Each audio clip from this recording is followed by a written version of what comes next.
ایک رخ پہ چل کھڑا ہونا یہ نہ دین کا تقاضا ہے اور نہ سچی بات یہ ہے کہ جماعت کے جو اکابر ہیں ان میں سے کسی کی تعلیم ہے، یہ کسی نے ایسی تعلیم نہیں دی، بلکہ اس کے خلاف تردید بھی میں نے سنی ہے۔ لیکن یہ جو چھٹ بھئیے ہیں یہ آ کر بغیر کچھ پڑھے لکھے اور بغیر کچھ سوچے سمجھے امیر بن جاتے ہیں اور وہ دنیا کو گمراہ کرتے ہیں۔ تو خدا کے لیے اس بات کو سمجھو، اور اگر کوئی آدمی کہہ رہا ہو اخلاص سے اس کو اپنا دشمن مت سمجھو، اس کو اپنا مخالف نہ سمجھو کہ یہ آپ جو کہہ رہے ہو۔ اور میں نے پہلے اسی دن کہا تھا کہ الحمدللہ اللہ تعالیٰ کے فضل و کرم سے اس جماعت کا جتنا فائدہ پہنچا ہے کسی جماعت سے اتنا فائدہ نہیں پہنچا۔ یہ حضرت مولانا محمد الیاس صاحب رحمۃ اللہ علیہ کے سینے کی آگ ہے جس نے الحمدللہ پوری دنیا کے اندر ایک نور پھیلا دیا ہے۔ لیکن کیا اس کا مطلب یہ ہے کہ جماعت کے تمام افراد معصوم عن الخطا ہیں اور ان سے کوئی غلطی فرض نہیں ہو سکتی، ان کے اوپر کوئی ان کی کسی غلطی کی خطا کی نشاندہی نہیں کی جا سکتی، اور اگر کوئی کہے تو مخالف ہے تبلیغ کا؟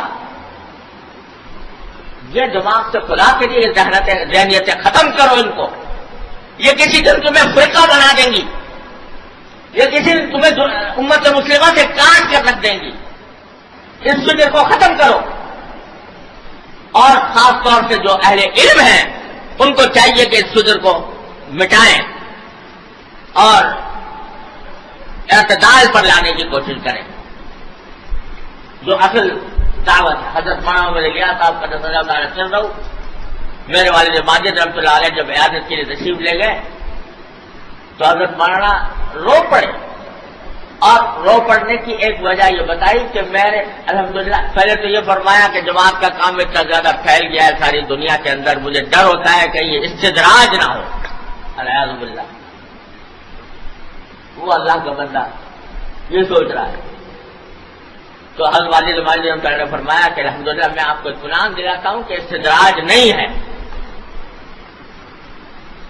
انہوں نے پوچھا دلیل کیا ہے؟ تو فرمایا کہ جس شخص کے ساتھ استدراج ہوتا ہے اس کے دل پر واہمہ بھی نہیں گزرتا کہ استدراج ہو۔ یہ آپ کو جو خطرہ ہو رہا ہے یہ خود اس بات کی دلیل ہے کہ استدراج نہیں۔ تو پہلے تو تسلی حضرت کو بڑی تسلی ہوئی، پھر انہوں نے فرمایا کہ مجھے یہ ڈر ہے کہ یہ جماعت عام لوگوں کے ہاتھوں میں جا رہی ہے، عوام کے ہاتھوں میں، اور کہیں ایسا نہ ہو کہ یہ غلو اور افراط میں پڑ جائے جاتے۔ جو والد ماجد رحمۃ اللہ علیہ نے فرمایا تو وہ غلو اور افراط اب آنکھوں سے نظر آ رہا ہے ان لوگوں میں جو علم صحیح ہے نہیں، اور اگر کوئی ذرا سی بات کتنے ہی اخلاص سے، کتنی محبت سے، کتنے ہی پیار سے کہی جائے اس کو فوراً مخالفت کی یہ مخالفت ہے۔ تو خدا کے لیے اس طرز عمل سے خود بھی بچو اور دوسروں کو بھی بچاؤ۔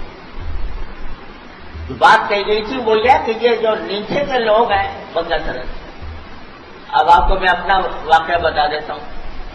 یہ میری اتوار کی مجلس ہوا کرتی تھی، پہلے جمعہ کو ہوتا، میں تو خود کرتا نہیں تھا، حضرت مولانا ہمارے حضرت ناظم صاحب حضرت مولانا صاحبان محمود صاحب اللہ نے مجھ سے اصرار سے فرمایا کہ بھائی تم وہاں مسجد نعمان لکھویلا میں جمعہ کے بعد کچھ بجے سے حضرت نے اس کا حکم تھا، میں نے اعلان کروا دیا۔ اعلان ہوا تو مسجد کے محلے کے حضرات جو ہیں تبلیغی جماعت کے حضرات وہ آئے کہ جی یہ آپ جمعہ کے دن نہ کیا کریں۔ میں نے کہا بھائی کیوں؟ کہ وہ ہمارا گیسٹ ہوتا ہے، تو اس وجہ سے ٹھیک ہے یہ بات ہم ایسے وقت کر لیتے ہیں جس میں تعارض نہ ہو، وہ بھی ضروری کام ہے۔ تو آپ کس وقت کرتے ہو؟ میں نے کہا جی پتہ نہیں مغرب کے بعد کا یا عشاء کے بعد کا۔ میں نے کہا وہ تو مغرب کے بعد عشاء کے بعد ہوتا ہے، اور عصر کے یہ بیان عصر کے بعد ہوگا۔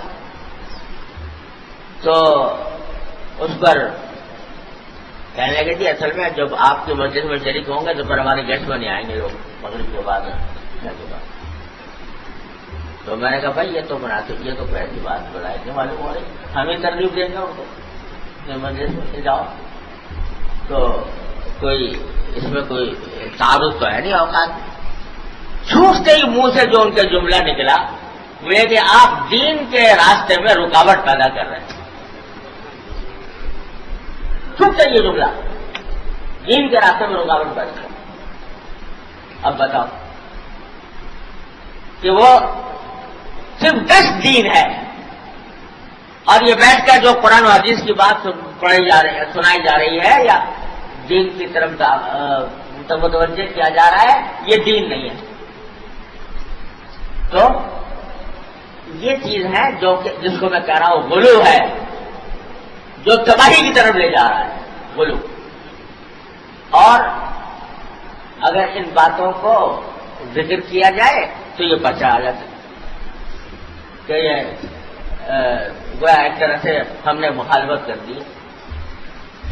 خدا کے لیے اس ذہنیت کو ختم کرو، یہ آگ لگا دے گی کام کو، یہ کام کے اندر نقصان پیدا کرے گی، اس سے دین کا کوئی فائدہ نہیں ہوگا۔ تو یہ بھی صبر کا حصہ ہے بھائی۔ شوق ہو گیا ہے خاص کام کا، بس وہ کام کروں گا تو ٹھیک ہے، اور جو کام ہے وہ ان کی کوئی حقیقت نہیں ہے، ان کی کوئی حیثیت ہی نہیں۔ یہ ہے وہ اللہ تعالیٰ محفوظ رکھے اس غرور سے، اس افراد سے، افراد اور تفریح ہر چیز سے محفوظ رکھے۔